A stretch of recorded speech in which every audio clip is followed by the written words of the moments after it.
Hello bachcho, let's read the question. The question says that which of the following options give the correct sequence of the events during mitosis? A. Condensation, nuclear membrane disassembly, crossing over, segregation, telophase. B. Condensation, nuclear membrane disassembly, arrangement at equator, centromere division, segregation, telophase. C. Condensation, crossing over, nuclear membrane disassembly, segregation, telophase. D. Condensation, arrangement at equator, centromere division, segregation, telophase.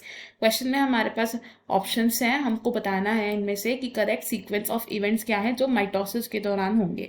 तो इस question में हमारा जो की concept use हो रहा है that will be mitosis.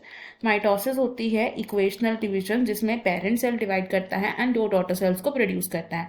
इस तरीके की डिवीजन को हम इक्वेशनल डिवीजन इसलिए कहते हैं बिकॉज जो parent cell and daughter cells है इनमें प्लॉइडी सेम रहती है।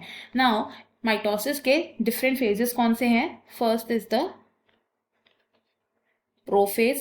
प्रोफेज में क्या होता है? क्रोमैटिन मटेरियल की कंडेंसेशन होती है। कंडेंसेशन होती है किसकी? Of chromatin, and chromatin condense होकर क्या बनाता है? माइटोटिक क्रोमोसोम्स बनाता है। प्रोफेज में और क्या होता है? माइटोटिक स्पिंडल की असेंबली होती है, assembly of mitotic spindle, and साथ ही साथ प्रोफेज में क्या होता है?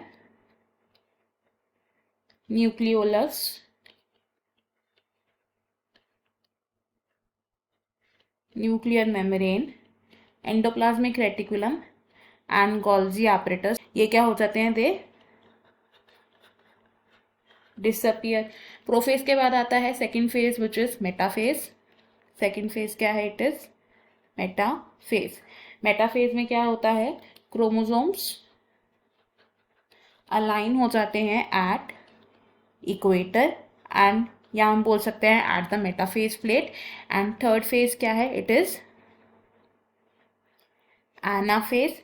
एनाफेज में क्या होता है? जो सेंट्रोमियर है ये स्प्लिट करता है, एंड सेंट्रोमियर स्प्लिट होगा तो जो सिस्टर क्रोमैटिड्स थे ये मूव करेंगे टू द ऑपोजिट पोल्स। जो क्रोमैटिड्स हैं ये सेग्रीगेट हो जाएंगे and then they will move towards the opposite poles. And anaphase के बाद जो फेज है माइटोसिस का दैट इज टीलोफेज। टीलोफेज में क्या होता है?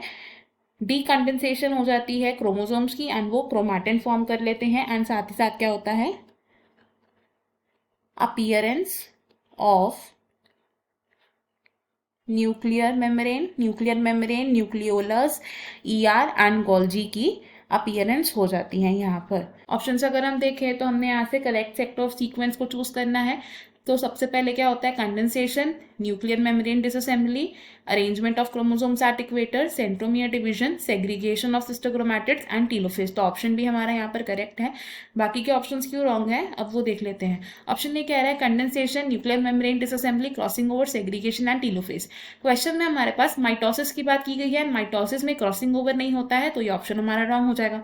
ऑप्शन सी भी रॉन्ग होगा बिकॉज इसमें कहा गया है condensation, crossing over, nuclear membrane disassembly, segregation and telophase. क्योंकि क्रॉसिंग ओवर नहीं होता इसलिए ऑप्शन भी रॉन्ग है। ऑप्शन डी को भी हम यहाँ पर रॉन्ग मानेंगे क्योंकि कंडेंसेशन के बाद डायरेक्टली क्रोमोसोम्स इक्वेटर पर अलाइन नहीं होते हैं।